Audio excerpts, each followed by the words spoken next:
We are not in competition with India, but we love our freedom and we love our autonomy. And we will not allow India to bully us. हमारे अखबार वाले भी लिखते थे पाकिस्तान के पास भी nuclear है, तो हमारे पास क्या है भाई? ये दिवाली के लिए रखा है क्या?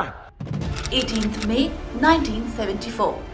India reached a historic milestone after successfully conducting its first ever nuclear test in Rajasthan's Pokhran.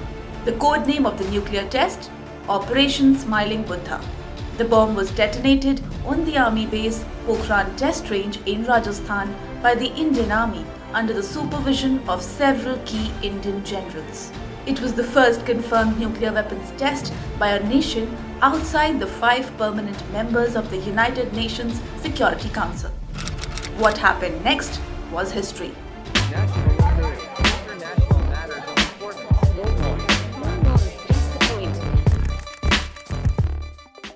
The historic test, conducted under the supervision of the then director of Bhabha Atomic Research Center, Raja Ramanna, was also celebrating Buddha Purnima, because of which its first nuclear test was named Smiling Buddha. Operation Smiling Buddha gained international attention because, with this successful achievement as a feather in their cap, India had become the first nation to conduct the test apart from the 5 permanent United Nations Security Council members: China, Russian Federation, France, the United Kingdom, and the United States.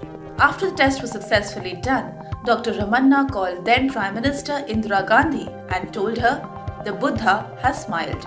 But after the test, developed nations, including the US, imposed tough sanctions on India, and the reason they stated was that nuclear tests like the one conducted in Pokhran can lead to nuclear proliferation. When we first embarked on our nuclear program, most industrialized nations were very critical of us. Their disapproval, even hostility, continues. The Nuclear Suppliers Group was formed as a result of the Indian tests to check international nuclear proliferation. The NSG came to the conclusion in 1992 that many safeguards were required for any future nuclear export deals. This meant that there would not be any more nuclear exports to India. For multiple decades, Western countries did not supply weapons to India, and in fact saw a military dictatorship next to us as the preferred partner. Please look and reflect on the diplomacy that followed the test. The fact that within a space of 2 years after that test, we had engaged all the major countries of the world, had actually brought them around.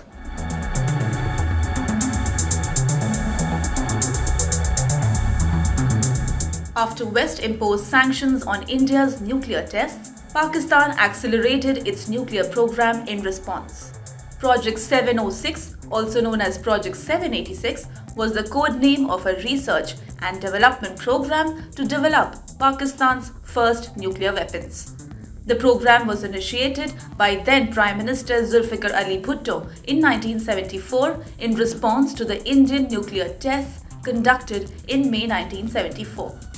Declassified documents by the CIA pointed out how India had planned to bomb Pakistan's nuclear plant at Kahuta. This was the covert operation planned by India that was shelved after international pressure. Secret documents revealed that the US ambassador to Pakistan handed over a letter by President Ronald Reagan to General Zia-ul Haq, which warned Pakistan about a possible Indian military attack on the Pakistan's nuclear reactor at Kahuta. We will not allow India to bully us. Mr. President, you've got the best of all worlds. You have created the illusion, and that would be your word, that you have the bomb, but you don't have the bomb. So you're still going to get the American aid, and you're still going to keep India off balance. I'm not indulging in self-praise, but Pakistanis are intelligent people. When India found that Pakistan had immediately increased air defenses around the Kahuta plant, it had to shelve its plan because the chief element of the strike plan was surprise, which was now lost.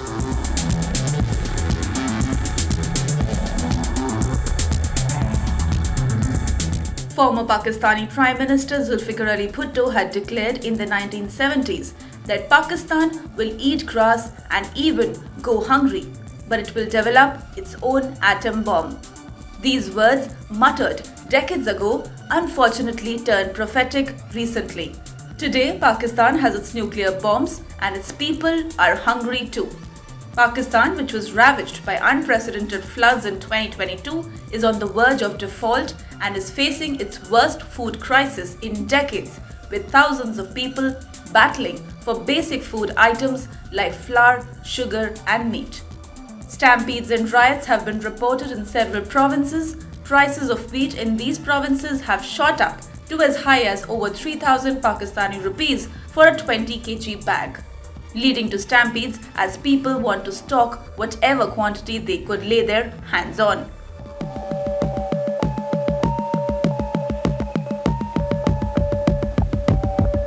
Pakistan's ousted Prime Minister Imran Khan had warned in June 2022 that the country would descend into a civil war if fresh elections were not announced. Khan further added that if the government did not make a good decision, Pakistan will split into three parts.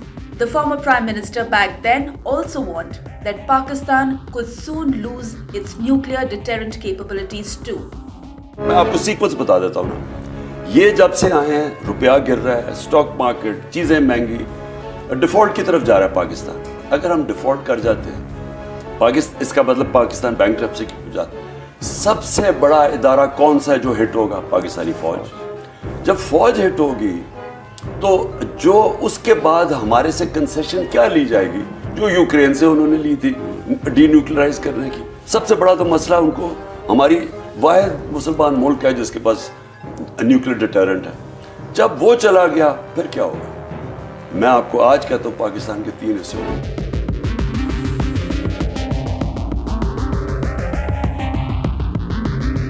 While Pakistan has tried to use Kashmir as a bargaining chip always, there is no end to its economic woes. Ironically, Indian Prime Minister Narendra Modi had predicted Pakistan's economic slump back in 2019. While campaigning for 2019 elections, PM Modi said Pakistan will die its own death. हमने बहुत सारा समय हमारा India Pakistan में खराब कर दिया। अरे वो अपनी मौत मरेगा भी, उसको छोड़ दो, हम आगे निकल चलो।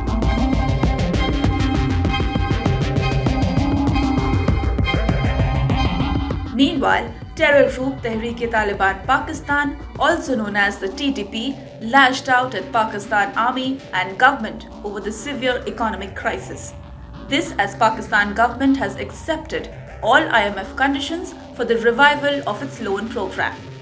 Pakistan has requested IMF to send its team to Islamabad to save the country from default. The TTP even accused the Shehbaz Sharif-led government of compromise on country's nuclear bomb. Experts have reportedly said that the country can sell its nuclear bombs to raise money. If these speculations turn out to be true, then it is estimated that the buyers of Pakistani nuclear bombs may include Saudi Arabia, which is not a current nuclear power. The biggest concern for the global community remains: what if Pakistan is forced to sell its atom bomb amid crisis-ridden economy? Or worse, what if nuclear weapons in Pakistan fall to the hands of TTP terrorists?